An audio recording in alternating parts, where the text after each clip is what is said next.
Hi everybody, my name is Greg Hancock, and along with my whoop-knacker friend Patrick Curran, we make up Quantitude. We're a podcast dedicated to all things quantitative, ranging from the relevant to the completely irrelevant. In today's episode, we construct a deconstruction of the construct of construct validity, Constructively. Along the way, we also mention Jacques, sheep STDs, Bill Clinton, college admissions, touching a giant turtle, butwinking, cadaver bingo, nomological networks, teen spirit, playing drop-the-hanky, ticket to the prom, and lipstick on a pig. We hope you enjoyed today's episode. So you are a very generous person, and I often find myself in a place where I sincerely thank you for things. You send me things, and it's a completely unreciprocated relationship because I don't think I've sent you anything ever. And I have shown up unannounced in your house and been expected to be fed. Whether or not we're here. So I'm still a little freaked out because I stayed at your house when you were not there, and it was 6 months later I found out you had a nanny cam, and I spent hours retracing in my mind what did I do and where did I do it. Oh God, we own you. I sincerely find myself in many situations wanting to give you a thanks for things that you have done. And I want to start today by thanking you in a similar vein. I want to thank you for allowing my family to have one of the biggest arguments we have had as a family in really maybe a couple years. And it is entirely your doing. You're welcome. Yes. You, out of the blue and unannounced, sent me the game Balderdash. Oh, it's the best. Kind of. It's kind of the best. I'm so lucky as here I have these 16-year-old kids who still, within reasonable parameters, want to spend time with us. Mm-hmm. And Christy said, let's play a game tonight. I want to play a game. And I said, oh, Greg sent me, let's play this one. And so we sat down and we proceeded to have one of the most vicious arguments that we've had. For those of you who aren't familiar with Balderdash, you're given cards and they give you a word that has some definition. It's an atypical word. And the version you gave me of the game, they give you a date, a famous date in history. Mm-hmm. And then each person has to write down a definition or an answer to the question. And the card reader knows the real one, and then you read out all of those that were submitted, and then you vote in some way on which one is right, and if you get it right, you get points. Mm-hmm. But it pretty rapidly devolved into... Alaska wasn't a state in 1820. Well, how am I supposed to know that? And it just kind of went downhill from there. You sent me to public school. So I just want to thank you for that. It is hands down our favorite family game because it allows all of us to really flex our, I think, genetic level skills at lying, just making up stuff that is so believable, but so wrong. It's the best. I hope one day you will come to feel the same way about it. I'm going to ambush you a little bit on this. Okay. Today we're going to talk about construct validity, and we're going to talk about naming things and defining things and measuring things. Mm-hmm. Last night we did our usual, I was sitting on the couch, and by the way, it was awesome, as it was an uncharacteristically cold night last night, so I had a fire in the fireplace, which is getting very late in the season. We had no opening gag. Right? We usually do our texting at 10 or 11 o'clock at night as to what are we going to do in the morning. And unbeknownst to you is I have developed an opening gag for today. Okay, great.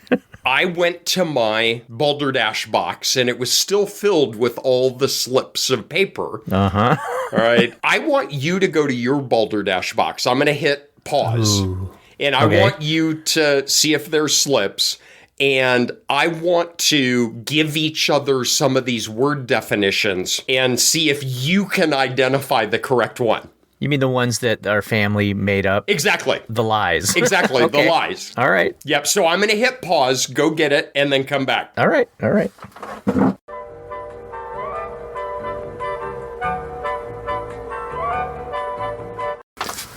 I have secured the box. All right, so I want you to open it. Did you identify a few definitions and their lies? It turns out we're not as tidy in how we put the game away, right? So there's all these slips all over. I see 3 anyway that I could reconstruct here. Okay, so pull those out. Do you want to start or should I? Well, what are we doing? Okay, I'm going to read you the word. I'm going to read the 4 definitions because there are 4 of us in my family. And 1 is real and 3 are fake, and you have to tell me what the real one is. Okay. All right, I'm going to begin. The pressure. Dewlap. D-E-W-L-A-P. Dewlap. Okay. Licking moisture off of grass or plants. The loose skin on the neck of a cow. The country manor in England where Downton Abbey was filmed. An STD contracted from sheep. I happen to know what the name of the STD contracted from sheep is. So it's all about reduction, right? It's like test-taking strategy, so now you're down to 3. I'm going to go with the second one that had to do with the skin fold or something. You are correct. Dewlap is the loose flap of skin on the neck of a cow. Well done. Thank you. All right. I have a real one and 4 distractors. Is that fair? Whatever. The word is alipile. A-L-I-P-I-L-E. Alipile. A weed used as naturopathic remedy for tooth pain. A servant employed to remove unwanted armpit hair. A floral arrangement to commemorate the birth of a child. Architectural term for an exposed decorative beam.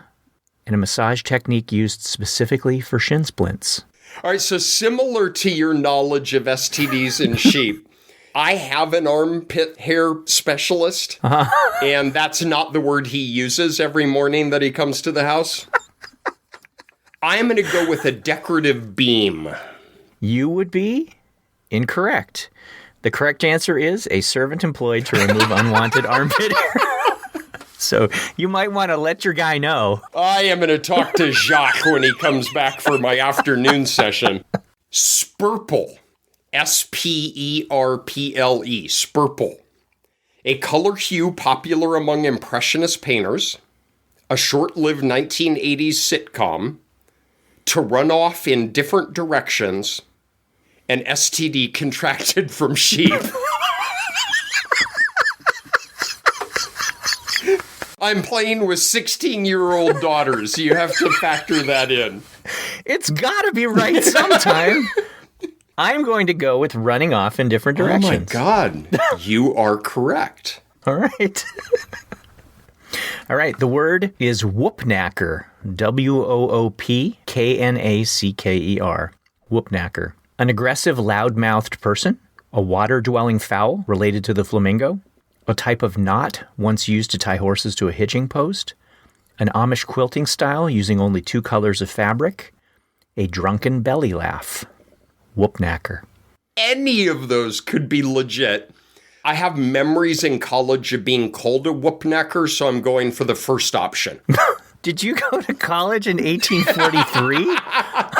What the hell? Yes, that is the right answer, but my God, that boy's a whoopknacker, he is. Read the definition again. An aggressive, loudmouth person. Yeah, there you go. Last one, my last one. Snollygoster. S-N-O-L-L-Y-G-O-S-T-E-R. Snollygoster. A person who cannot be trusted, particularly a politician, a heavily inebriated and belligerent person, a derisive term for someone who does not like soccer, an STD given to a sheep. I'm going to go with someone who doesn't like soccer. Oh, thank goodness. You are wrong. Okay. It is a person who can't be trusted, particularly a politician. Wow, a snollygoster. Excellent. All right, so I do have one more that I've reconstructed from the scribbles here. The word is butwink. B-U-T-W-I-N-K. Butwink. A pair of intertwined copulating caterpillars. A variety of bird. An Old English term for a spittoon. A birthmark appearing on the earlobe. The lower rectangular trapezoid of an antique keyhole. Butwink. Oh, darn. That last one has a draw. But if I ever panic and can't figure it out, there's always some kind of bird named that. So I'm going to say it's like long-tailed, ground-dwelling butwink, which is some kind of bird. You're right. Damn it. You're right. So thank you very much for that argument. Not the game. Screw you on the game. Thank you for the argument, to the point that we were not able to finish. So why I thought of that last night was, one, is I was frantically thinking of any kind of opening gag because we had to have something. But also, it's such a great example of giving different definitions for the same thing. And the naming problem, and constructs, and what are constructs, and how do we define constructs, and how do we measure constructs?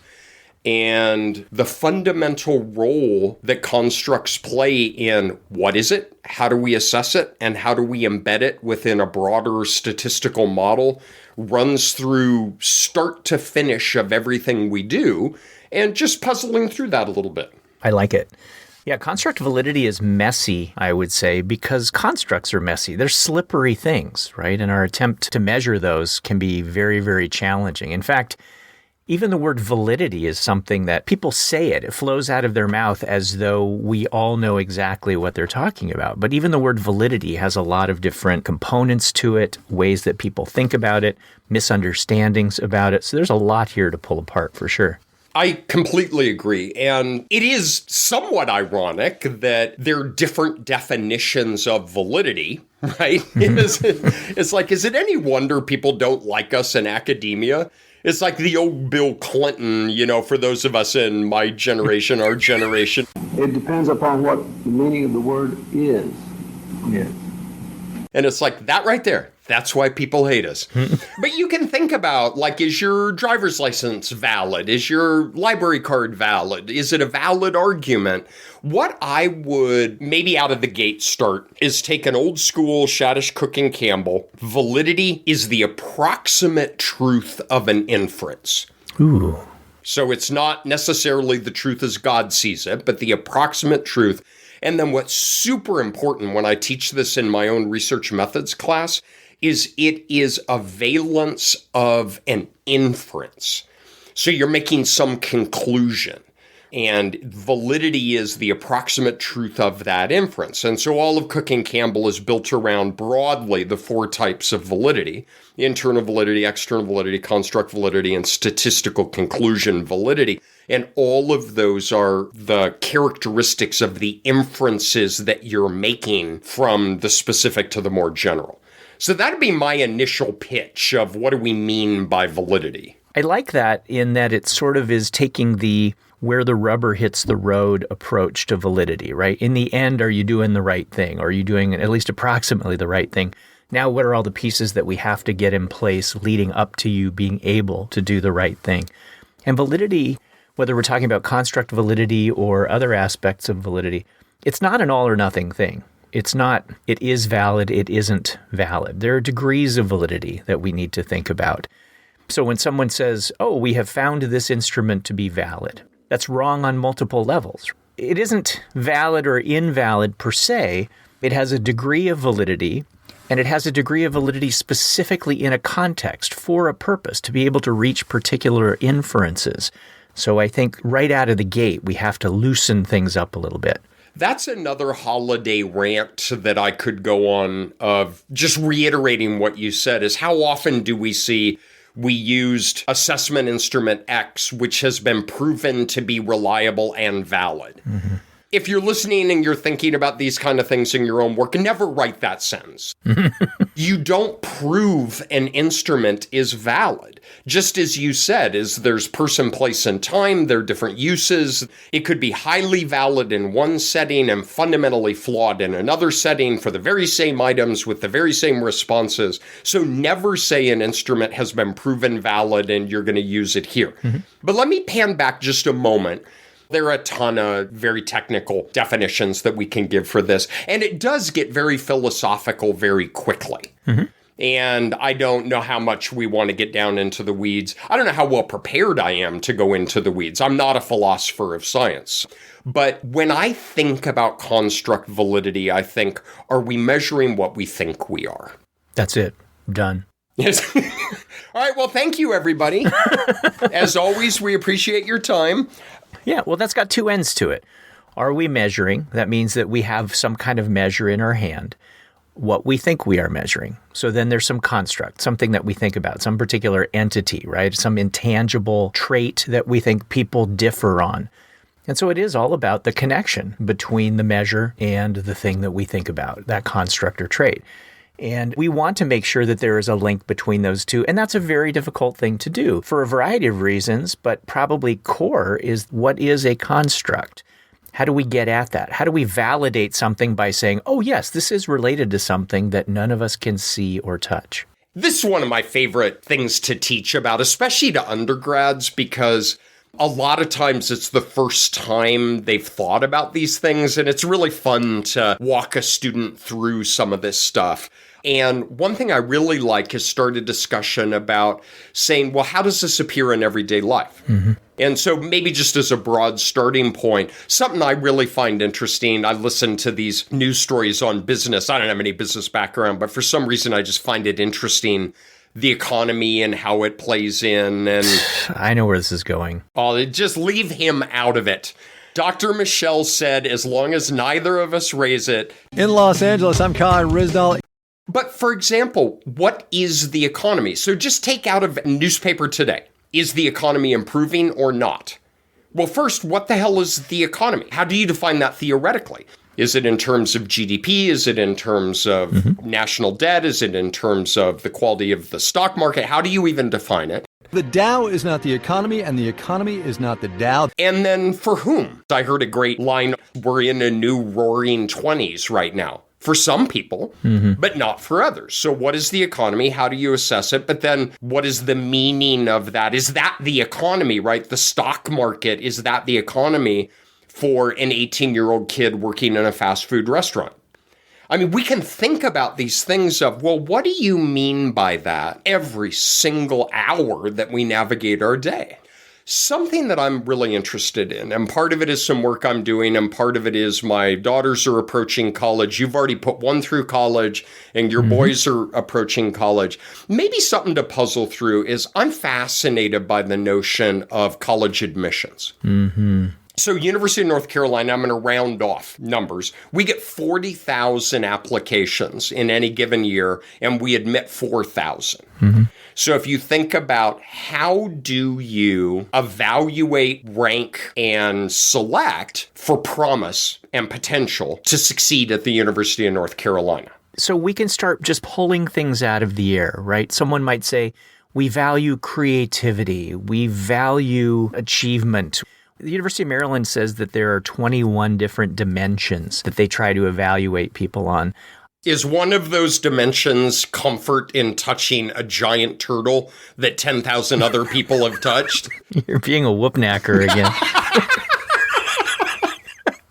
Yeah, so of those dimensions, can you name 2 or 3 dimensions that the University of North Carolina says these are key things that we would like for our incoming class to have? I'm not able to as an official representative of the University of North Carolina, but I can tell you things that would arise just from my own thinking about it. Things like creativity, leadership ability, perseverance, contributions to diversity, and academic preparedness. All right, so you pulled a number of constructs straight out of your backside. I butt-winked it.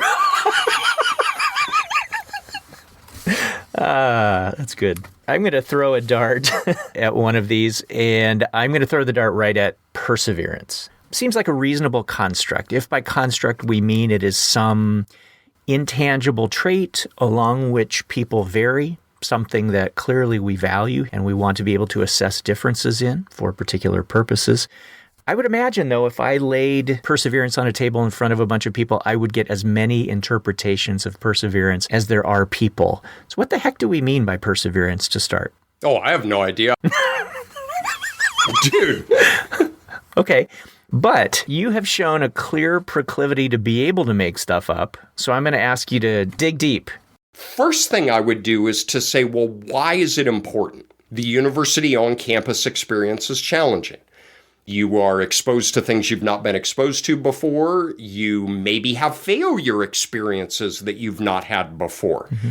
You may have been the valedictorian in your high school, but now you're surrounded by other valedictorians who are also gunning in the class for the best grade. Mm-hmm. Maybe you are exposed to something that you've not been exposed to before that is difficult and you're not good at it. That's one of the tough things as at college is it's as important to find out what you're not good at as what you are good at. And we want a student body that is not going to collapse under the weight of those stresses and challenges and things that occur on campus in that way. So perseverance, why it's important to me, is that you're going to be able to push yourself through those and come out stronger on the other side. All right, so what is perseverance is, I'm just making up a definition, the ability to remain on task and remain motivated despite pressure to fail or stop or quit. That would be my theoretical definition as you continue on in the presence of stress and strain. Then it becomes, well, how do you assign a numerical measure? Good old Stevens, right? I'll go out in my backyard. I'll follow my grid. It's very complicated to find all of these people. This is like Hollywood, where you go and they hand you these maps where you can go on the tour of the stars' homes. There must be a map to your backyard where you can walk around and go, oh, is that? Stevens is G16.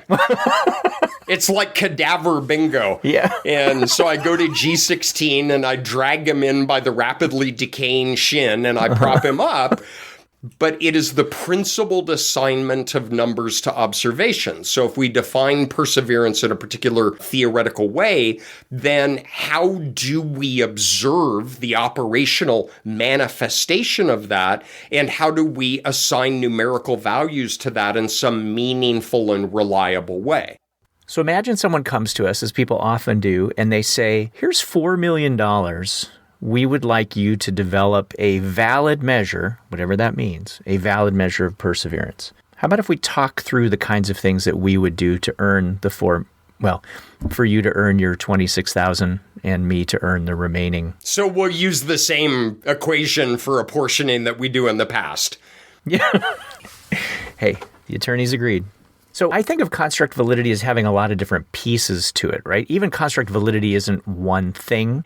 I'll throw some of them out and we can seize upon some of them, some more than others. But I think about construct validity as involving face validity, involving content validity, predictive validity, concurrent validity, divergent or discriminant validity, convergent validity. I think of all of these things as part of making what we could call an evidentiary argument for the construct validity associated with a particular measure in a particular context.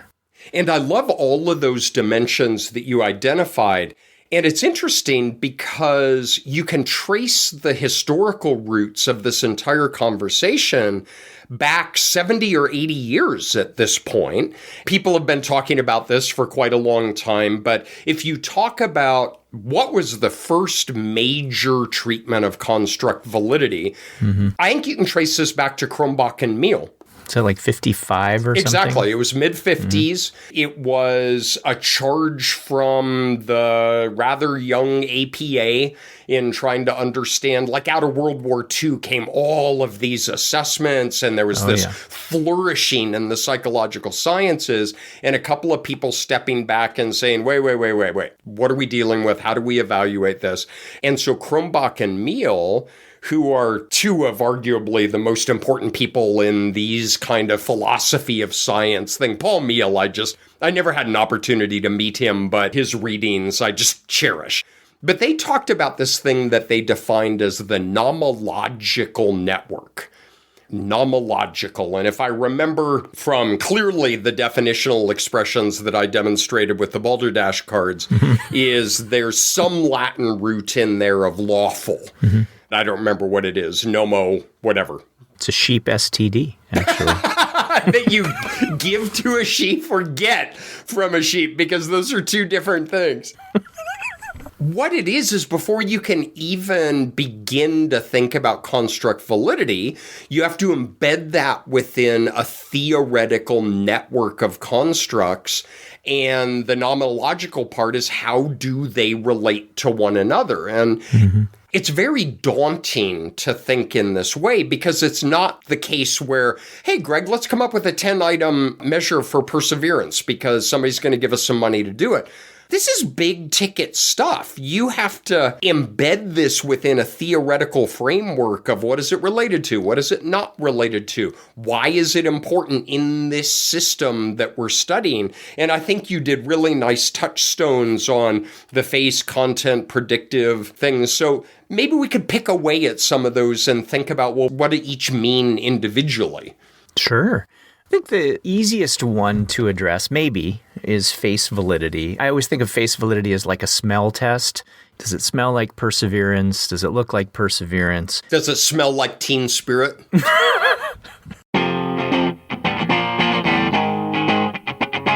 So face validity is usually assessed by getting a bunch of people who think they know what they're talking about to take a look at whether it's items, whether it's tests, etc., and saying, do we agree on what perseverance is? And do we think that this is a reflection of perseverance? But it's not just experts who do it. It's also getting people who might be novices, people who are part of the group that you might wish to assess as well. Because if they look at these kinds of items and measures, and especially with regard to items, and are interpreting them in entirely different ways than you intended, that's also good to know as well. So gathering information really just to try to be able to say, does this look like perseverance? And I think this is a really important first step, especially ultimately if you're creating an instrument that you want to put out there in the marketplace, in the science world. If it doesn't look like what you're trying to get at, then you've got problems out of the gate. I like that a lot, and I like that notion of, ask people. So when I was trained in clinical, my advisor, Lori Chasson, had some just really very concrete kind of things that she would encourage us, and she would say, well, if you want to know something about the client, why don't you ask them? Right. Because there's this incredible draw to make things way over-engineered. Totally. It's like, so tell me, do you feel depressed? Ask the person. But I would argue that that is incredibly important, but it's not always requisite, right? So you can go back in history of assessment, and the MMPI was empirically developed, the Minnesota Multiphasic Inventory, MMPI. It's been all revised. It's the MMPI 2 now. But the MMPI was primarily empirically developed, which is this Wisconsin Q-sort cards where they would just rank order all of these things. And they kind of didn't care so much about face validity at the time. And it's always funny if you looked at some of the items. First, they were developed in the 1940s.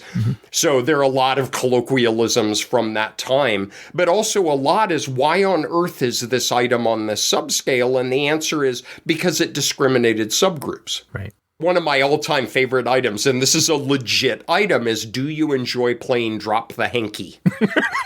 That's a legit item. Look it up. Do you enjoy playing drop-the-hanky? And I'm forgetting now what scale that loads on if you say, yes, you enjoy playing drop-the-hanky. But there are many advantages to achieving face validity.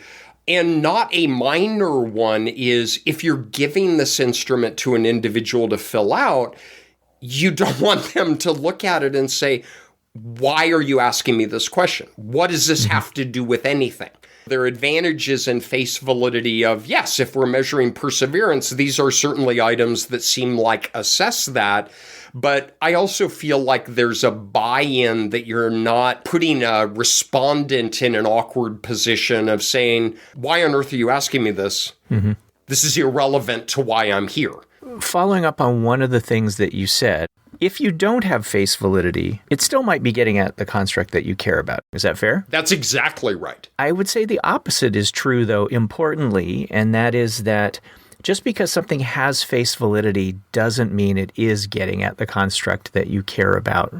even if a bunch of pencil necks are sitting around a table saying, yes, yes, that is perseverance, doesn't actually mean that it's perseverance, right? Because the same pencil necks sat around and thought, for example, that you could gain insight into personality by looking at people's handwriting, right? Oh, yes, it makes total sense that when people do a loop on their Y, you know what that tells us?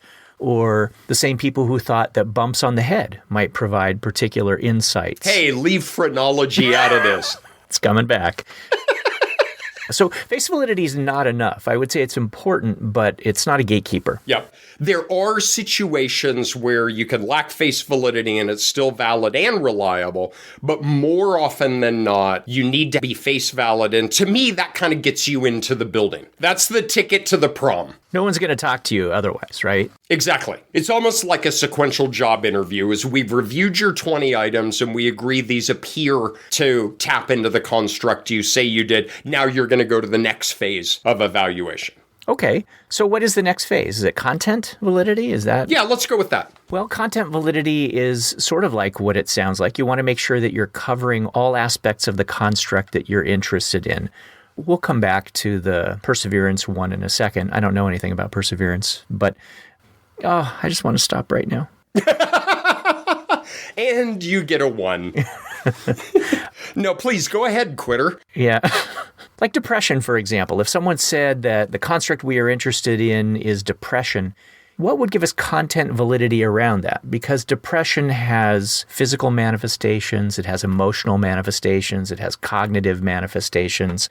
And if someone was trying to get at this construct of depression through the development of an inventory or some other way to assess it, we would want to make sure that unless the construct is something narrow that's specific to physical, then you want to make sure that the content coverage exists. And the way that I think about this is all of the measures that we have some overlap.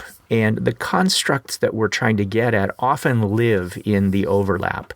And if we only have some corner of a particular domain that we're interested in, their overlap, while it might contain some of the construct, it's got other stuff as well. So we want to make sure that we lay out what we mean by this landscape of depression, or back to the other one, what do we mean by perseverance, broadly speaking? Let's get everything on the table so that we can make sure that we're covering it. What I love about your description of that is it's another punch in the face of the importance of theory.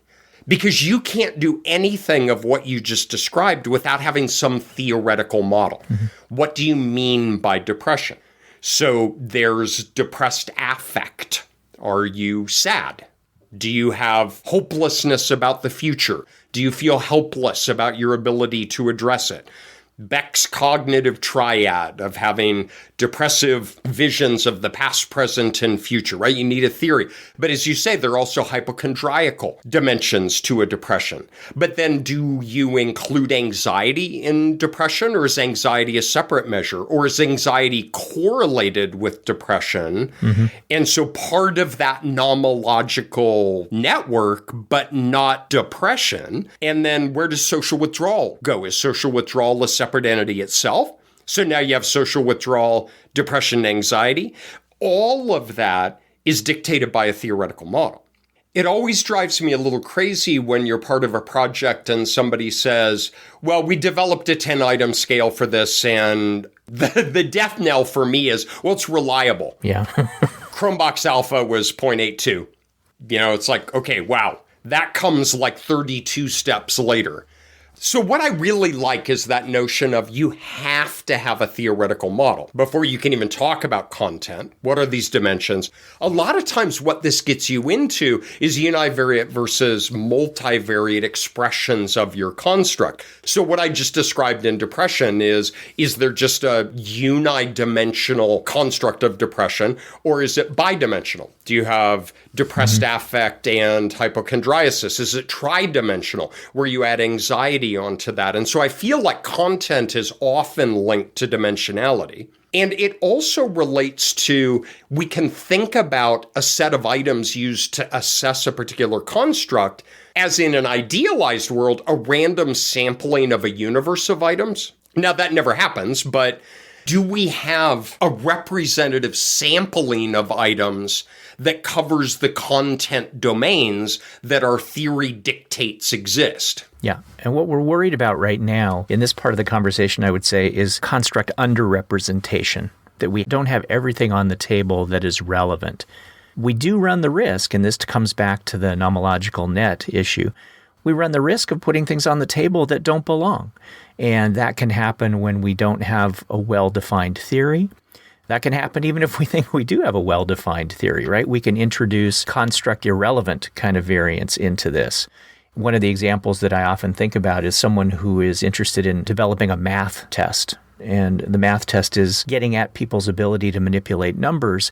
But that can be confounded by word problems and the readability associated with word problems. And people who don't have English as a first language, for example, if someone wants to know specifically about math ability and they say, well, we want to make sure that we get in all different kinds of math problems, okay. But when you start putting in things that have a higher premium on reading ability, you can actually be introducing construct irrelevant variants, and that can be problematic. So the role of theory here in making sure you get the right things on the table in some complete set as best as you can, but not some irrelevant things, that's a very tricky thing to do. Yeah. And one of the things Cook and Campbell warns us about, and any of us who have done this kind of work in practice knows and fears, is that notion of construct contamination, where if you have maybe what is, in a simplified example, a bidimensional, so you have depression and anxiety, but you have 10 items that inextricably assess both,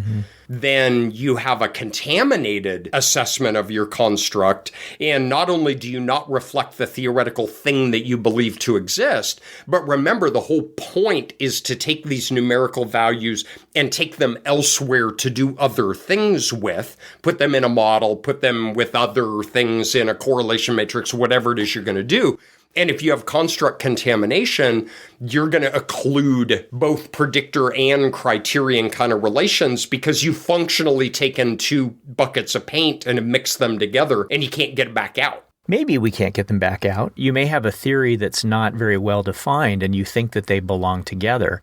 But if you're asking questions about whether or not they belong together, if you have a theory that is trying to question whether or not they belong together, some of the techniques that we use for construct validation try to get at the ability to pull things apart that shouldn't be together and keep things together that ought to be together, right? We have issues of convergent validity and discriminant validity that have been talked about for, again, 70-some years if we go back to some of the early work, for example, on multi-trait, multi-method kinds of stuff. And so I think very naturally from what you're talking about, the topics of convergent and discriminant validity follow. And I always think of convergent validity, for example, is making sure that you got the apples with the apples, and discriminant validity is making sure you keep the apples and the oranges separate from each other. And we have a variety of ways of doing that, starting with some of the original, more primitive ways. You're absolutely right that we have methods that we can do this, and we can look at factorial dimensions. We can look at 1-factor, 2-factor, 3-factor. But if we're thinking about this in kind of a sequential way, what I was envisioning is an item that confounds two things at once. So we can have 5 depression items, 5 anxiety items, and we have certain things that we can do to separate those factorially and dimensionally. But if we have an item, and you can think about it for you factor analysts as something that cross-loads, it loads on two things, the item itself is potentially contaminated. That one I find particularly challenging. And so you're right with the convergent discriminant validity. I have to say, all right, so this goes back to what? Campbell and Fisk, also in the 50s. 59. We've got Campbell and Fisk, multi-trait, multi-method. I am in the middle ground on discriminant and convergent validity, and I'll tell you why. There are 2 reasons. One is something I learned from Leona Aiken in multivariate stat that has played out for the subsequent 30 years, is all of psychology is correlated 0.3. So to identify one correlation that is large and one correlation that is small is very hard when everything is correlated 0.3. Now, that does get us to the MTMM approach, which we can talk about in just a moment, but a lot of that is we use the same methodology. We use the same reporter. We use the same paper and pencil, whatever, as we're baking in some background correlation. That's part of it. But the other part is if you have this predictor criterion kind of validity, well, one of the rate limiting steps is the things that we're correlating it with have to be valid. Mm-hmm. And it starts cascading downhill of, well, wait a minute, what's the divergent and convergent validity of the divergent and convergent validity? And then we're off to the races. Yeah, that's exactly right. What is your recollection of Campbell and Fisk and the MTMM? I have a lot of different levels to my recollection. Maybe the best way to get into it is just to imagine an example. I might have multiple self-concepts, let's say. Science self-concept, math self-concept, English self-concept, and history self-concept. And I believe that those traits are things that are different. They might have some degree of relation, not just because of the cosmological cred constant of 0.3 that you mentioned, but because they're getting at things that are somewhat related, but I think that we can discriminate among them. Imagine that I have measured them in a variety of ways, that you give me some measure where I respond to these things. You give my parent a measure about these things for me. You give my teacher a measure of these things for me. Maybe you give my best friend a measure of these things for me. And if we set up a giant correlation matrix where we have each of these traits, multiple traits, that are assessed by each of these methods, multiple methods, we have a multi-trait, multi-method matrix. And if we get out our jeweler's loop and we stare at that matrix really, really closely, we should start to see certain patterns in those correlations. There are things that should correlate more highly than others.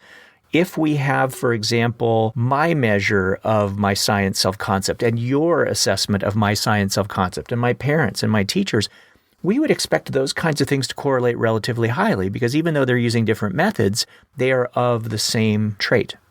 So the idea is that we're looking for patterns that help us to see, yes, there are higher correlations between things for which there should be higher correlations and lower correlations when we start crossing, for example, trait method boundaries. But at the end of the day, you're staring at a matrix. And what I love about that approach is what we're trying to do is take things apart a little bit. Mm-hmm. So we can think about one of the threats to construct validity are mono-method bias, mono-trait bias, right? Is that I ask you about your self-concept, I only ask you, and I give you a single assessment. Mm-hmm. All right. So I get some numerical value and I can say, here's Greg's self-concept. But baked into that is inextricable based on that mono method is, well, maybe some part of your numerical score is due to your own lens through which you see your behavior, mm-hmm. right? So there's some, I hate the word bias. I find that a value-laden word.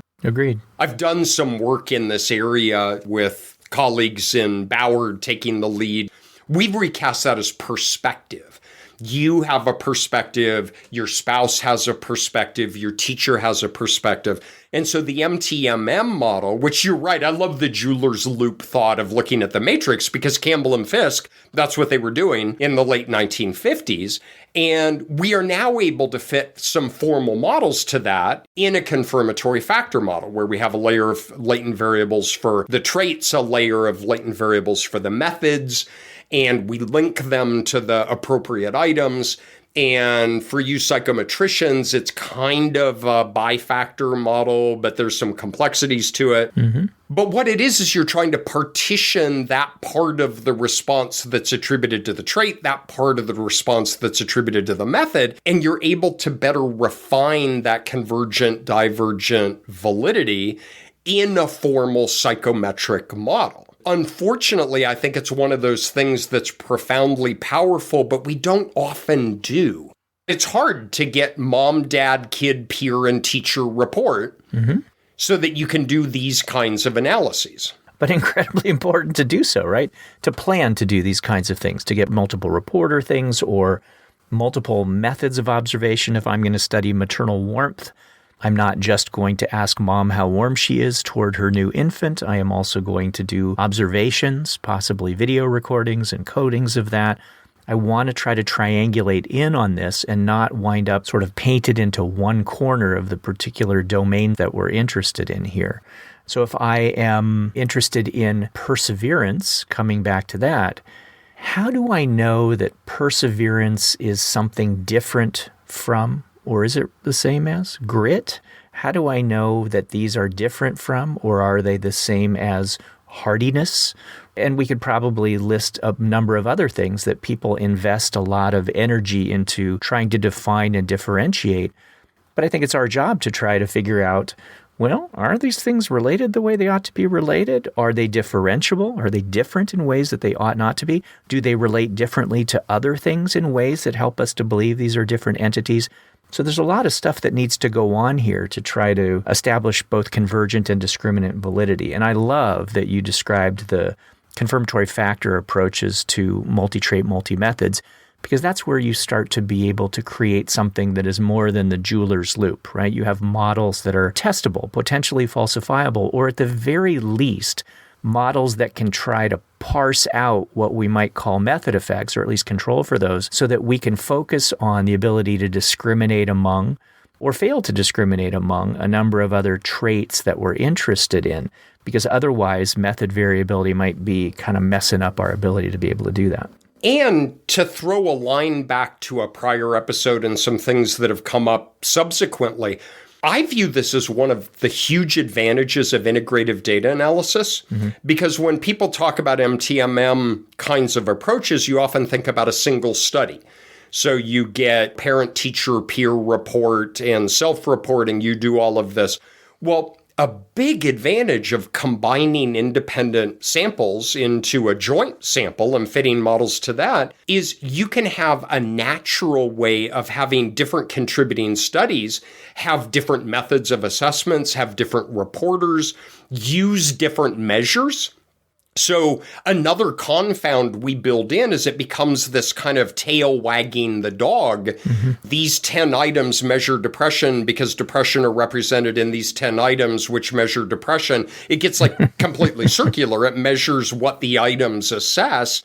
Well, what if we have 10 items that measure depression in one study, but a different 10 that measure depression in another? You have different manifestations of that. But what some work we've done, and if you're interested, it's called the tri-factor model. And the details aren't important, but Bauer's written about it, I've written about it, and colleagues on our group have. If you put together in an integrative data analysis, you might have one reporter in two studies. You might have two reporters in one study. You might have two different reporters in another study. And in those, two of the studies might be paper and pencil. One is Qualtrics. One is an in-person interview. Well, under assumptions, you can bolt those together to do this very thing.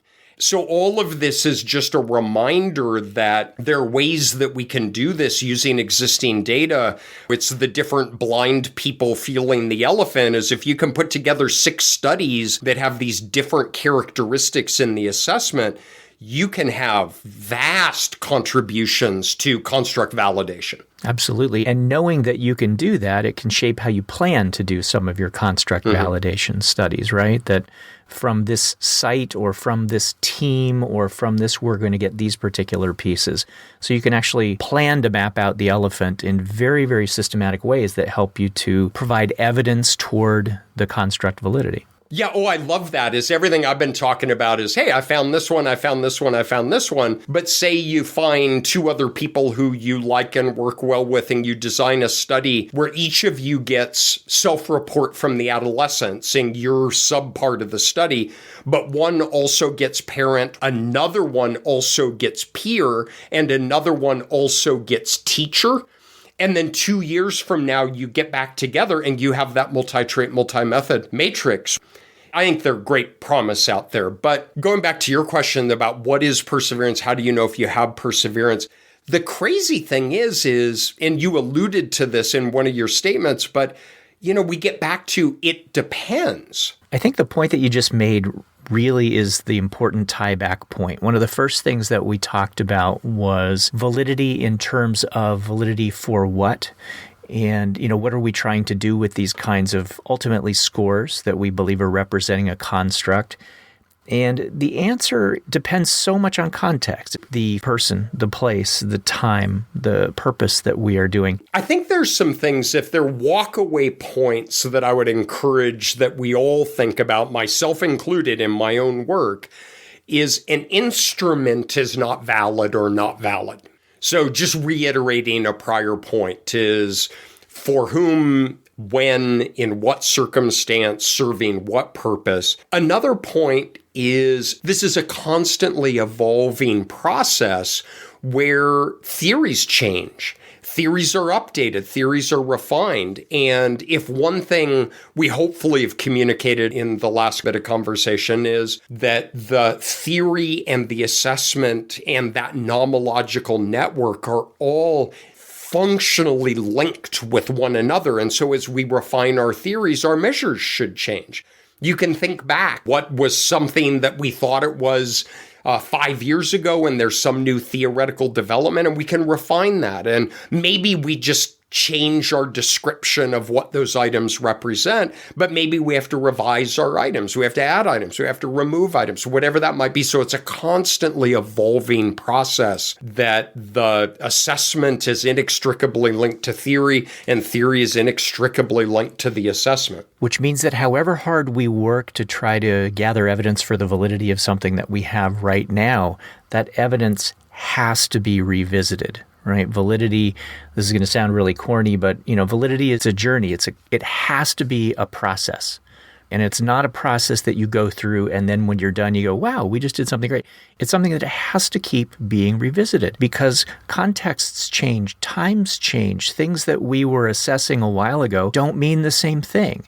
In many instances, we're still asking about whether or not you like playing drop-the-hanky or whatever the heck that was. But yeah, I think for me, that's one of the walk-away points, that validity is something that you have to commit to revisiting for the whole duration of your relationship with that construct. And that's the fun part. So going back to this admissions work, it's this logical syllogism that very rapidly, if you're ever part of these discussions, gets really interesting really fast. Well, how do you select somebody for college? Well, what do you value?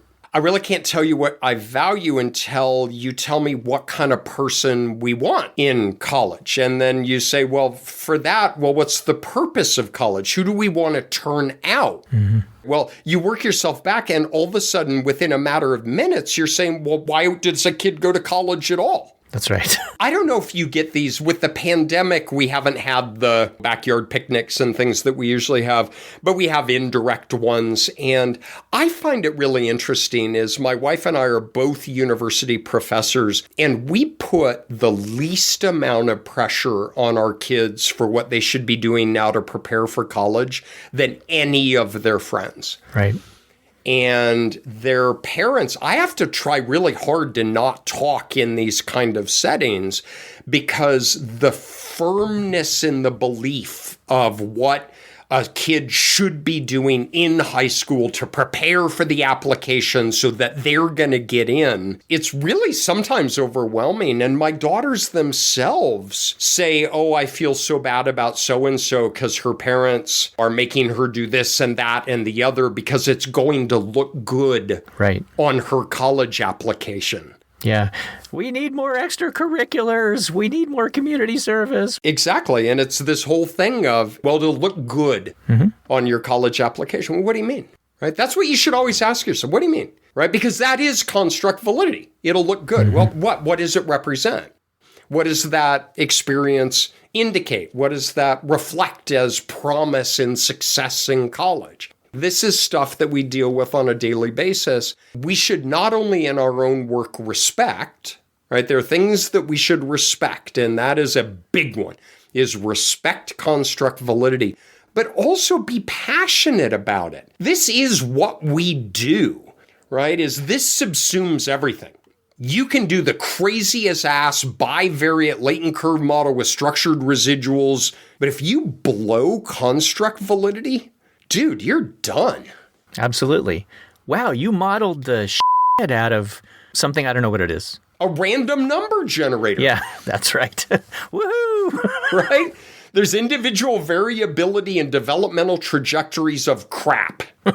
Let's slap some lipstick on this pig and get it out the door.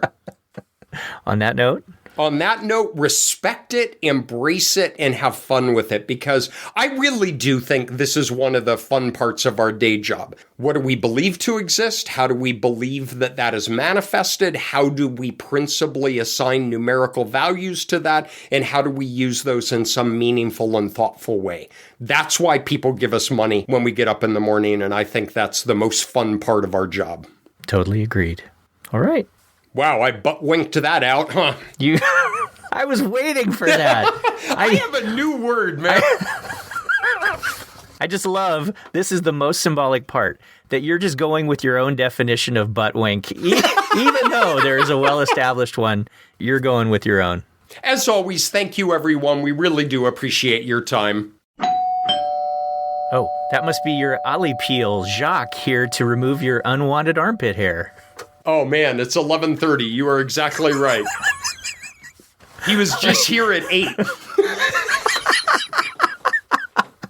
Enjoy. Take care, everybody. Bye-bye. Thanks, everybody. You can subscribe to us on Apple Podcasts, Spotify, or wherever you get your entertainment during spring cleaning, and please leave us a review. You can follow us on Twitter. We are at QuantitudePod, or visit our website, quantitudepod.org, for past episodes and other cool stuff. Finally, you can get amazing Quantitude merch for unique last-minute Mother's Day gifts at redbubble.com, where all proceeds go to donors choose to support remote access in low-income schools. You have been listening to Quantitude. Even after 67 episodes, no one can tell us what underlying construct we actually represent. Quantitude is brought to you by Oil of Oink Lay, the premium pig lipstick preferred by 4 out of 5 scientists who didn't bother to adequately define their theoretical constructs. By Drop-the-Hanky, a perfectly innocent Victorian parlor game that sounds wildly inappropriate, even though it isn't. And by Mother's Day, reminding you of the top 10 things you'll never hear your mother say. How on earth can you see the TV sitting so far back? Yeah, I used to skip school a lot too. Just leave all the lights on. It makes the house look cheery. Let me smell that shirt. Yeah, you're good for another week. Oh, go ahead and keep the stray dog, honey. I'll be glad to feed and walk him every day. Well, if Greg's mom says it's okay, that's good enough for me. Curfew's just a general time to shoot for. It's not like I'm running a prison around here. I don't have a tissue, honey. Just use your sleeve. Don't bother wearing a jacket. I'm sure the wind chill is bound to improve. And absolutely, becoming a quantitative methodologist sounds like a great idea. This is most definitely not NPR.